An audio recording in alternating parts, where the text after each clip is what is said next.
بسم اللہ الرحمن الرحیم۔ حضرت عبداللہ ابن مسعود رضی اللہ تعالی عنہ روایت کرتے ہیں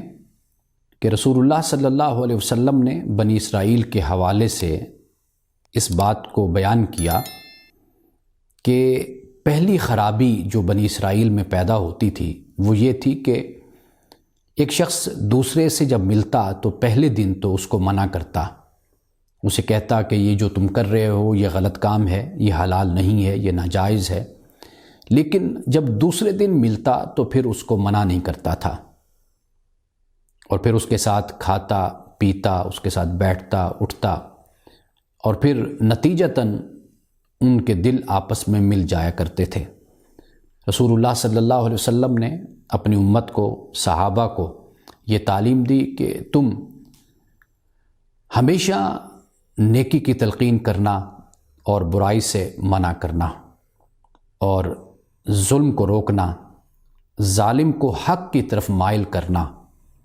اور اس کو حق پہ روکے رکھنا کہ جیسا کہ روکنے کا حق ہے۔ رسول اللہ صلی اللہ علیہ وسلم نے یہ پہلی خرابی بیان فرمائی، یعنی پہلی خرابی اس لیے کہ یہ وہ بنیاد ہے، یہ وہ دروازہ ہے کہ جب یہ دروازہ کھل جاتا ہے تو پھر اس کے ساتھ دوسری برائیاں بھی داخل ہونا شروع ہو جاتی ہیں۔ یعنی پہلی ذمہ داری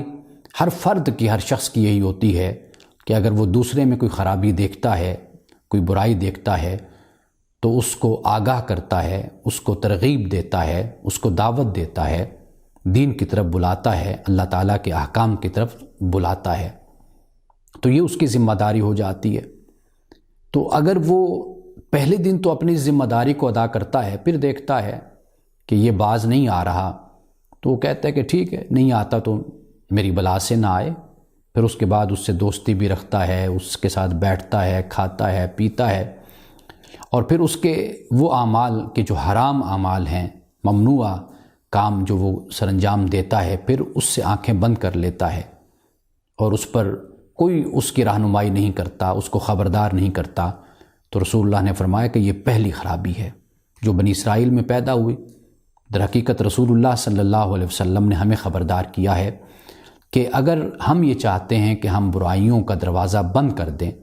اور ہمارے معاشرے میں اور سماج میں برائیاں پیدا نہ ہوں تو پھر اس پہلی ذمہ داری کو ہمیں ادا کرنا ہوگا۔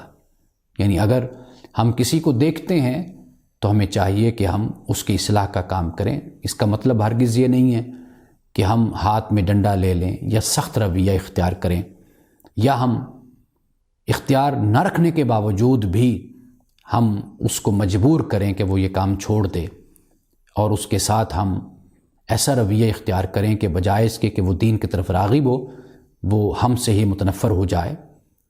یہ رویہ بھی اپنی جگہ ایک انتہائی رویہ ہے، تو اس سے بھی بچنے کی کوشش کرنی ہوتی ہے،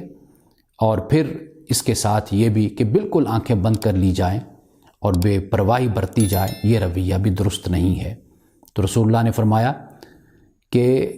اگر پہلے دن وہ منع کرتا ہے تو پھر اسے یہ چاہیے کہ وہ ہمیشہ اپنے بھائی کو